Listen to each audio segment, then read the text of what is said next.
बहुत समय पहले की बात है। जीतू रामपुर नाम के एक छोटे से गांव में रहता था।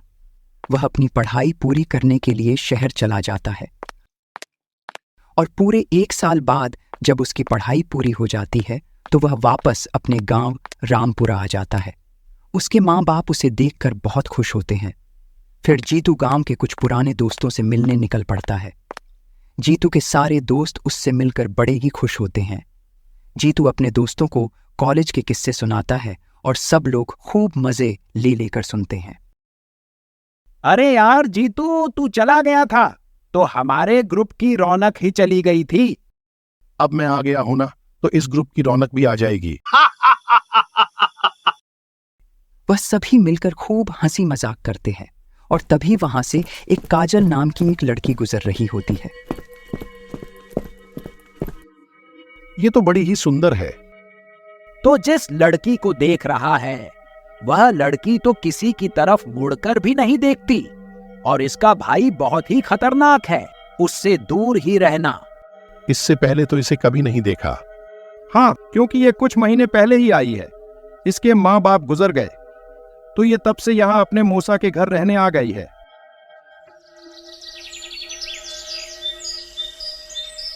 अगले दिन जीतू को फिर से वही लड़की दिखाई देती है। ये तो वही लड़की है, इससे बात करके देखता हूँ।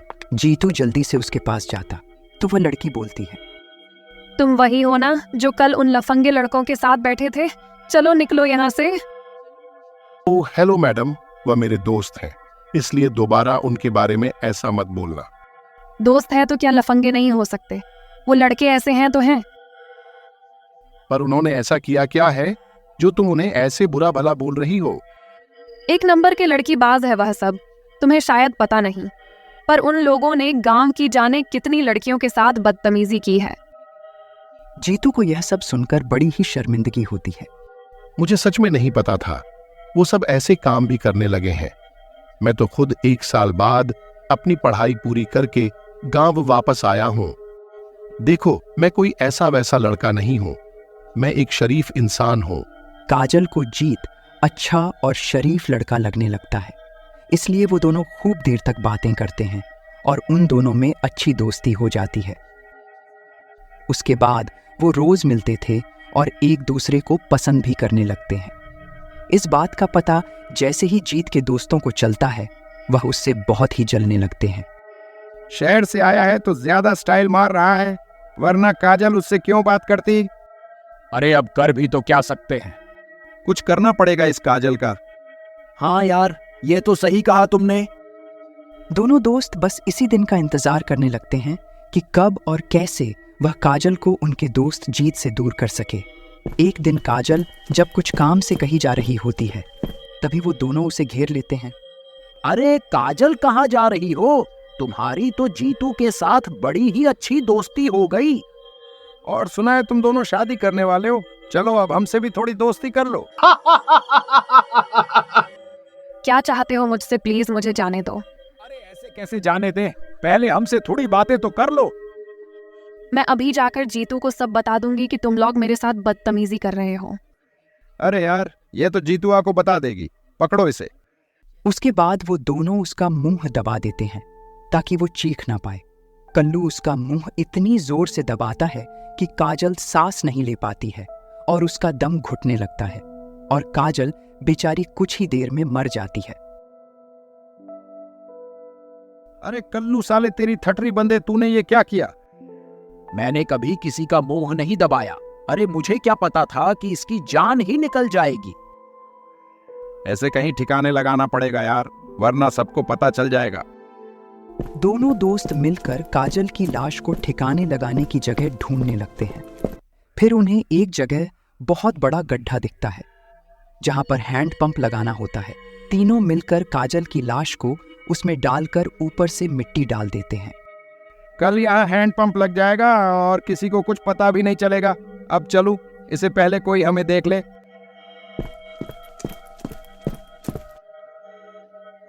अगले ही दिन वहां हैंडपंप लग जाता है और काजल की लाश वहीं गड्ढे के नीचे दबी रह जाती है। काजल एक चुड़ैल के रूप में बदल जाती है। किसी को नहीं छोड़ूंगी मैं, मुझे मार डाला, मेरे मौसा जी और जीतू मुझे ढूंढ रहे होंगे। उन्हें तो पता भी नहीं है कि मेरे साथ क्या हुआ। अब मैं क्या करूं? तभी वहां दो लोग हैंडपंप से पानी भरने आते हैं। आखिर लग ही गया हमारे गांव में हैंडपंप। अब किसी को इतनी दूर नदी से पानी भरने नहीं जाना पड़ेगा। हाँ सही बोल रहे हो बिल्कुल।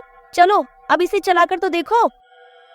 रामू हैंडपंप को चलाने लगता है और नीचे काजल को हैंडपंप चलाने की आवाज आ जाती है।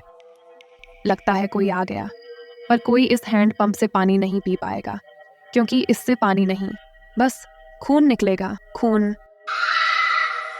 रामू जैसे ही हैंडपंप चलाता है तो उसमें से पानी की जगह खून निकलने लगता है। चुड़ैल की कराहने की आवाज आने लगती है। अरे ये क्या, ये लाल पानी कैसे निकल रहा है और ये कराने की आवाज भी आ रही है। अरे अभी नया हैंडपंप है ना, इसलिए नीचे जमीन की गंदी लाल मिट्टी निकल रही होगी, और नया हैंडपंप है इसलिए कर रहा होगा आवाज। हाँ शायद तुम सही बोल रही हो। खून को लाल पानी समझकर वो दोनों वहां से चले जाते हैं। इधर जीतू काजल को ढूंढता ढूंढता उसके घर पहुंच जाता है और उसके बारे में पूछने लगता है, पर वह तो खुद शीतल को ढूंढ रहे होते हैं।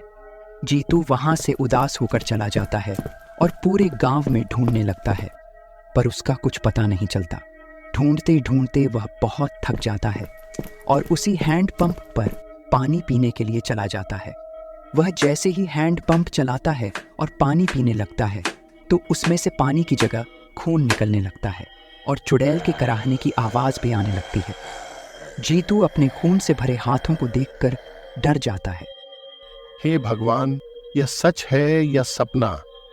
हैंडपंप से पानी नहीं बल्कि खून निकल रहा है। यहां जरूर कुछ तो गड़बड़ है। तभी वहां से एक रामू गुजर रहा होता है, जो जीतू को देखकर बोलता है, अरे भाई, उसमें से पानी मत पीना, क्योंकि उसमें से लाल पानी आता है। वह लाल पानी नहीं बल्कि खून है। खून? अरे कैसी बातें कर रहे हो? ऐसा भी भला कहीं होता है कि हैंडपंप से खून निकले? अरे मैं डॉक्टरी की पढ़ाई करके आ रहा हूं, तो मुझे नहीं पता होगा क्या कि यह पानी है या खून। हे भगवान, हमारे गांव पर यह किसका श्राप लग गया जो पीने का पानी खून में बदल गया? यह बात तो हमें गांव वालों को बतानी होगी। जीतू और रामू गांव के लोगों को इस बारे में बताने लगते हैं और वहां खड़े कल्लू और मुकेश की हालत खराब हो जाती है। कहीं ये सब काजल का काम तो नहीं? पर वो तो मर चुकी है। अरे मर चुकी है? यही तो घबराने वाली बात है। मतलब वो मर चुकी है और वो उसी हैंडपंप के नीचे है जिसमें से पानी की जगह खून आता है। कहीं यह सब उसका किया ही तो नहीं? अरे यार, क्यों डरा रहा है? गांव के कुछ लोग इस बात का पता लगाने हैंडपंप पर जाते हैं। उनके साथ कल्लू बदमाश और मुकेश भी जाते हैं। एक आदमी हैंडपंप चलाने लगता है तो उसमें से खून आने लगता है और उसमें से चुड़ैल की अजीब सी कराहने की आवाज आने लगती है। देखो देखो, यह कोई लाल पानी नहीं है, यह खून है। और ध्यान से सुनो, इसमें से किसी के कराहने की आवाज भी आ रही है, जो पहले भी आ रही थी। यह आवाज तो हम लोगों ने भी सुनी है। मुझे तो लगता है जरूर इस हैंडपंप के नीचे कोई चुड़ैल है। सही बोल रही हो तुम। चुड़ैल मुड़ैल वगैरह कुछ नहीं होता, ये सब बेकार की बातें हैं। तो तुम ही बताओ कि ये खून क्यों आ रहा है और ये आवाज किसकी है? हमें किसी पंडित को बुलाना चाहिए, तभी पता चलेगा कि यह सब क्या है। थोड़ी देर बाद वहां पंडित आ जाते हैं। पंडित आंखें बंद करके मंत्र पढ़ता है तो उसे हैंडपंप के नीचे चुड़ैल के होने का एहसास होता है, जो वहां कैद है। पंडित इसके बारे में सबको बताता है। यहाँ पर कोई तो है, हमें इस जगह को खोदना होगा। कुछ लोग हैंडपंप को वहां से उखाड़कर वहां की जमीन खोदने लगते हैं। कल्लू और मुकेश की यह सब देखकर हालत खराब हो रही होती है। कुछ ही देर में वहां काजल की लाश पड़ी दिखाई देती है और उसका भूत वहां आ जाता है। अरे ये तो काजल की लाश है, इसे किसने मार डाला? आखिर में आजाद हुई गई। अब मैं तुम दोनों को नहीं छोड़ूंगी, मार डालूंगी और इसी हैंडपंप के नीचे तुम दोनों को दफनाऊंगी। कौन है तू और क्यों इन दोनों को मारना चाहती है? मैं वही हूँ जिसकी लाश तुम्हारे सामने पड़ी है, और इन दोनों ने मुझे मारा है। अब मैं इनको मारूंगी और अपनी मौत का बदला लेकर ही मेरी आत्मा को शांति मिलेगी। तुम काजल हो और क्या इन दोनों ने ही तुम्हें मारा? हाँ जीतू, इन दोनों ने ही मार डाला मुझे। चुड़ैल जीतू को सारी बात बताती है।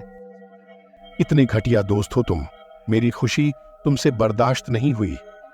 तुमने एक मासूम लड़की की जान ही ले ली। तुमको तो मैं ही अपने हाथों से मार डालूंगा। इन दोनों ने बहुत गलत किया है, पर इनको सजा गांव वाले देंगे, वही ठीक होगा। काजल की आत्मा को शांति मिल जाती है और वो वहां से चली जाती है। कल्लू और मुकेश को जेल हो जाती है। अगर आपको हमारी कहानी पसंद आई है तो हमारे चैनल को सब्सक्राइब करें और लाइक करें।